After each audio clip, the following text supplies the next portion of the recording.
Компания «Алроса» продолжает активную подготовку кадров для своих промышленных предприятий. Так, в поселке Айхал Мирнинского района налажено сотрудничество с Нюрбинским колледжем. Студенты учебного заведения имеют возможность пройти производственную практику в подразделениях алмазной компании. Слово нашей коллеге Оксане Мезенцевой.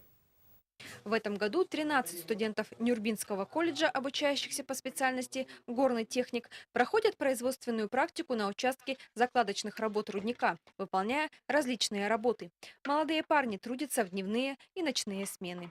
Это у них заключительный курс, поэтому во время производственной практики мы их уже допустили в подземные горные выработки. До этого они у нас 2 раза были, они работали у нас на поверхности. Айсен Егоров, Ирким и Николай Осипов в день видеосъемки трудились в дневную смену.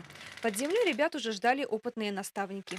Впереди очень важная и большая работа. Необходимо возвести закладочную перемычку. В шахте впервые спустились. А так раньше вот в тетрадках писали, так уже не потрогай, не понимаешь, ну что почему. Здесь уже все, ты сам работаешь и сам потрогаешь. В ходе беседы студенты признаются, по окончанию колледжа многие хотели бы вернуться в Айхальскую подземку, но уже не в качестве практикантов, а на постоянное место работы.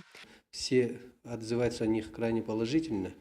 Ребята трудолюбивые, целеустремленные, хотят познать азы горного дела. В предыдущих курсах у нас уже 3 человек трудоустроены на руднике Айхал. После рабочей смены студенты могут отдохнуть в новом благоустроенном общежитии. Здание было введено в эксплуатацию совсем недавно. Здесь разместились сотрудники различных подразделений компании «Алроса». В каждом комнате установлен телевизор, холодильник, теплые полы. Ну, полнейшее удобство. В дальнейшем я бы хотел здесь пожить, ну, если взяли бы на работу. Бывшие студенты колледжа быстро вливаются в коллектив различных предприятий «Алроса» и трудятся долгие годы на благо алмазной компании. Оксана Мезенцева, Андрей Шаповалов, Евгений Шаповалов, телерадиокомпания «Алмазный край».